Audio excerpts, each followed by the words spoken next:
89.6 FM radio Rajkot પર હું છું ચાંદની અને આજે આપણા આ ફ્રી ટાઈમમાં હું આજે તમને રાજકોટ એક પણ ટિપ્સ નથી આપવાની. શું કામ? કારણ કે આજે આપણી સાથે છે અંકિતભાઈ બુદ્ધદેવ કે જે બહુ બધા સેવાના કાર્યો તો કરે જ છે, એનિમલને હેલ્પ કરે છે. કોઈ પણ પશુ પક્ષીની સેવા કરવાની હોય તો એ સૌની પહેલાં હોય જ છે, પણ આજે એ આપણને હેલ્થ ટિપ્સ આપવાના છે. તો ચલો આપણે અંકિતભાઈ સાથે વાત કરીએ. હેલો સર, તમારું ખૂબ ખૂબ સ્વાગત છે અમારા ફ્રી ટાઈમમાં. હાય સર, તમે જે આ હેલ્થ વિશે વાત કરો છો એ તમને ક્યાંથી આવા સરસ સરસ આઈડિયા આવતા હોય છે?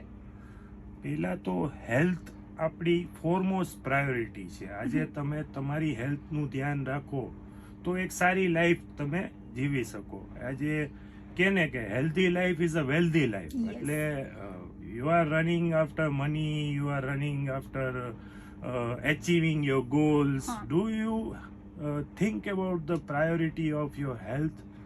શું કામ કે બધુંય છે, બરોબર છે કે આપણે લાઈફમાં દોડીએ છીએ સવારથી સાંજ લગી, સ્ટ્રેસફુલ લાઈફ છે, પૈસા કમાવા છે આપણે, નો ડાઉટ. એટલે એ હેલ્થને ક્યાંક આપણે પાછળ છોડી દઈએ છીએ. એમાં જે આપણી ફોરમોસ્ટ પ્રાયોરિટી છે કે છે ને કે ગાડી લઈ છીએ આપણે, એ ગાડીની સર્વિસ કરાવી છે, એ ખબર પડે છે 6 મહિને આપણે કે હા બગડી ગઈ તો આને સર્વિસમાં દેવી પડશે, ઊભી રહી ગઈ છે, ચાલશે નહીં આગળ. હવે આપણું જે બોડી છે એ આપણું એક મેકેનિઝમ છે, એટલે ભગવાનનું સર્જેલું એક મશીન છે, જેમ ગાડી છે.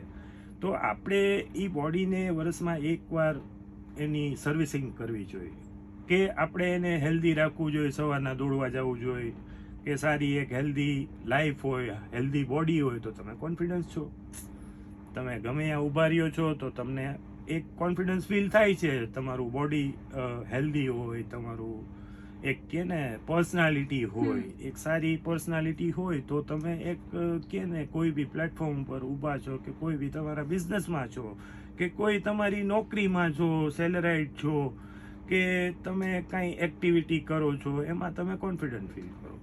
બસ હેલ્થ બહુ ઇમ્પોર્ટન્ટ છે મારા હિસાબે.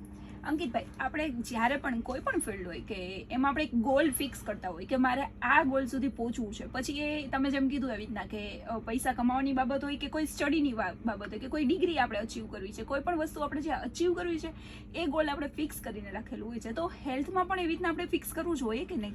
પહેલા તો તમે ગોલ વિશે કહો છો તો હું એક વાત કહીશ. ગોલ્સ, ડ્રીમ્સ બધાય આપણે જોઈ છીએ લાઈફમાં. We see dreams, we run after goals. Are we passionate about goals? Sometimes that question should arise, because we need to be passionate about Yes, what we are definitely. thinking, what we are dreaming, what we are having goals in life. Because are we working, when we are working in any organization or any company, or if we are entrepreneur or any salaried person or employee, do we work as a team? Do we work, કે તમે health કયો, કે પછી તમે જ્યાં નોકરી કયો, તમારો વ્યવસાય એન્ટરપ્રેન્યોર હો, હેલ્થમાં સેલ્ફ અન્ડરસ્ટેન્ડિંગ એક હોવી જોઈએ. હેલ્થમાં શું છે કે તમને સમજ હોવી જોઈએ કે તમારી બોડી હેલ્થી હશે તો તમે એક તંદુરસ્ત ને happy life is a very important thing. તમે કોઈ પણ ફિલ્ડ હોય યા તો કોઈ ડિગ્રી હોય, એને અચીવ કરવા માટે તમે જે ગોલ ફિક્સ કરેલા હોય, એવી જ રીતે તમે જે તમારું બોડી, તમારી જેવી હેલ્ધી લાઈફ જીવી છે, એના માટે પણ તમારે એક ફિક્સ રાખવું જોઈએ કે ના, મારે મારી હેલ્ધી લાઈફ રાખવા માટે આટલું તો આ કરવું જ જોશે. જેમ કે સવારના રનિંગ કરવું જોઈએ, થોડીક વર્કઆઉટ કરવું જોઈએ, તો એ કયા લેવલનું હોવું જોઈએ કે ફિક્સ રાખવું જ જોઈએ? હા, એક હું તો કહું હેબિટ હોવી જોઈએ, હેબિટ જ હોવી જોઈએ, કે રનિંગ, યોગા, મેડિટેશન, કે એક શેડ્યુલ પ્રમાણે you should fix your schedule.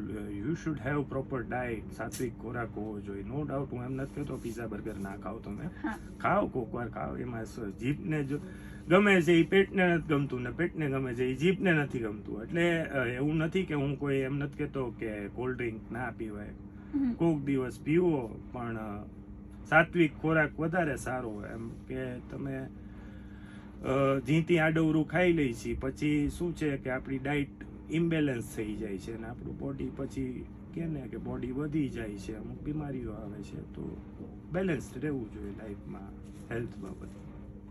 જેમ તમે કીધું એમ જ કે ગાડીની આપણે સર્વિસ કરાવતા હોઈએ છીએ તો એવી રીતે જ આપણે જે બોડી છે આપણું સાવ આપણે પૂરા થઈ જાય એની પહેલાં આપણે સર્વિસ એટલે કે આપણી હેલ્થ પર ફોકસ કરવું જોઈએ. તો એ ક્યાં એવા ક્રાઇટેરિયા હોવા જોઈએ કે ત્યાં સુધીમાં તો આપણે કરી જ લેવું જોઈએ, યા તો ઘણીવાર એવું હોય કે 6 મહિને આપણે આપણું આખું બોડી ચેકઅપ કરાવવું જોઈએ.